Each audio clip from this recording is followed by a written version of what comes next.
The dust swirled around Sam's worn-out boots as she walked, each step a victory, each mile a symbol of her newfound freedom. The oppressive weight that had been crushing her for years was, for the first time, starting to lift, replaced by a fragile hope that flickered within her like a newborn flame. She didn't dare let it grow too strong, not yet. Hope was a dangerous thing when you were running from monsters. Sam, barely 18, carried more scars than years. Not the visible kind, though those were present too, faded bruises on her arms and legs, remnants of her father's drunken rages. No, the deepest scars were etched onto her soul, carved by years of relentless emotional and psychological abuse. Her mother, a woman worn down by her own circumstances, had become an unwilling accomplice, offering neither protection nor solace. Silence, Sam learned early on, was a form of complicity. From the time she was a child, Sam was made to feel worthless, a burden, a constant disappointment. Her accomplishments were minimized, her dreams ridiculed. She was told she was ugly, stupid, and incapable of achieving anything worthwhile. The constant barrage of negativity had chipped away at her self-esteem, leaving her feeling hollow and insignificant. She had learned to shrink, to become invisible, to avoid drawing attention to herself, all in a desperate attempt to avoid triggering another outburst. The physical abuse had started subtly, a harsh slap here, a rough shove there, always excused as discipline or teaching her a lesson. But it had escalated over time, fueled by her father's increasing alcohol consumption and his growing resentment towards his own failures. Sam became the scapegoat for everything that went wrong in his life, the target of his pent-up anger and frustration. She learned to anticipate his moods, to walk on eggshells, to try and placate him before his rage erupted. But it was never enough. Her siblings, caught in the same web of fear and manipulation, offered little support.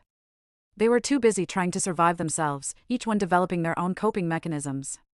Some became withdrawn and silent, others rebelled in small, insignificant ways, and a few, tragically, began to emulate their father's behavior. The family home, once a place of potential warmth and connection, had become a battleground, a breeding ground for resentment and despair.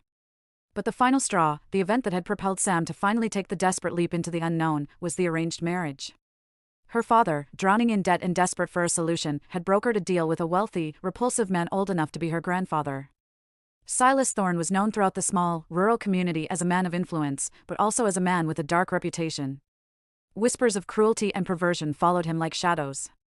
The thought of being forced to marry him, to be subjected to his touch, filled Sam with a terror so profound it threatened to consume her. She had pleaded with her parents, begged them to reconsider, but her pleas fell on deaf ears. Her father saw only the money, the solution to his financial woes. Her mother, resigned to her fate, simply told Sam that she had to obey, that it was her duty. That night, under the cover of a starless sky, Sam packed a small bag with the few belongings she could salvage, a worn photograph of her grandmother, a tattered copy of her favorite book, a handful of snacks, and the meager savings she had managed to squirrel away from her part-time job at the local diner. She slipped out of the house, the only sound the pounding of her heart in her ears. She didn't have a plan, not really.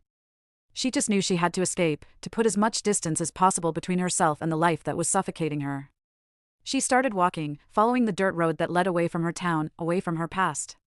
The first few days were a blur of fear and exhaustion. She slept in abandoned barns and under bridges, always with one eye open, listening for any sign of pursuit. She ate sparingly, rationing her meager supplies. She avoided towns and villages, afraid of being recognized. The physical hardship was grueling, but the emotional toll was even greater. She was constantly haunted by the memories of her abuse, by the fear that her family would find her and drag her back. She battled feelings of guilt and self-doubt, wondering if she was making the right decision, if she was strong enough to survive on her own. But deep down, a tiny spark of resilience refused to be extinguished. She clung to the hope that somewhere, out there, there was a better life waiting for her. A life where she could be safe, where she could be loved, where she could finally be free. As she walked, she began to notice the beauty of the world around her. The vastness of the sky, the vibrant colors of the wildflowers, the gentle rustling of the leaves in the trees. She had been so consumed by her own pain that she had never truly seen the world before. Now, she found a strange sense of solace in its beauty, a reminder that even in the darkest of times, there was still light to be found. One afternoon, as she was resting by a stream, she encountered an elderly woman named Martha.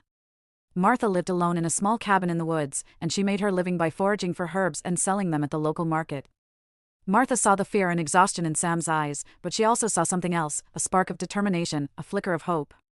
Without asking any questions, Martha offered Sam food and shelter. She nursed her back to health and listened patiently as Sam slowly began to share her story. Martha didn't judge or condemn. She simply offered Sam a safe space to heal and to begin to rebuild her life. Under Martha's guidance, Sam began to learn about the healing power of nature. She learned to identify different herbs and plants, and she discovered the therapeutic benefits of spending time in the woods. She helped Martha with her foraging and selling, and she slowly began to earn her own keep. For the first time in her life, Sam felt like she belonged. She felt valued, respected, and loved. Martha became the mother figure she had always longed for, offering her guidance, support, and unconditional acceptance. As the weeks turned into months, Sam began to heal. The nightmares became less frequent, the flashbacks less intense. She started to regain her self-confidence and to believe in her own worth. She realized that she was not broken, that she was not worthless. She was a survivor. One day, Martha suggested that Sam consider going back to school. Sam had always dreamed of becoming a teacher, but her family had discouraged her from pursuing her education, telling her that it was a waste of time and money. With Martha's encouragement, Sam enrolled in a GED program. She studied hard and quickly excelled.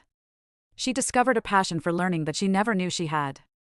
As she progressed in her studies, she began to realize that she wanted to do more than just heal herself. She wanted to help others who had experienced abuse and trauma. She wanted to become a voice for the voiceless. She decided to pursue a career in social work. She wanted to work with children and families who were struggling with abuse and neglect. She wanted to provide them with the same support and guidance that Martha had given her. It wasn't easy. She had to overcome many obstacles along the way. She had to work long hours, juggle her studies with her part-time job, and deal with the lingering effects of her past trauma. But she persevered. She never gave up on her dream. She knew that she had a purpose, a mission to fulfill. Years later, Sam stood proudly at her graduation ceremony, receiving her degree in social work. Martha sat in the audience, beaming with pride. Sam went on to become a successful social worker, dedicating her life to helping others. She worked with countless children and families, providing them with the support, resources, and guidance they needed to heal and to rebuild their lives. She never forgot her own past, but she refused to let it define her. She used her experiences to empower others, to inspire them to believe in themselves and to never give up on their dreams. And so, Sam, the girl who had run away from her abusive family and a forced marriage, became a beacon of hope for others. She proved that even in the darkest of times, it is possible to find light, to heal, and to create a better life for yourself. Her journey was a testament to the power of resilience, the importance of compassion, and the unwavering strength of the human spirit. She had escaped the darkness and found her own light, and in doing so, she illuminated the path for countless others to follow. The scars remained, a roadmap of her past, but they no longer defined her. They were a reminder of where she had been, and how far she had come. And every day, she woke up determined to make the world a little brighter, a little kinder, for those who were still trapped in the shadows. The past no longer held her captive, it fueled her purpose. She was Sam, a survivor, a healer, and a warrior for hope. And her story was just beginning.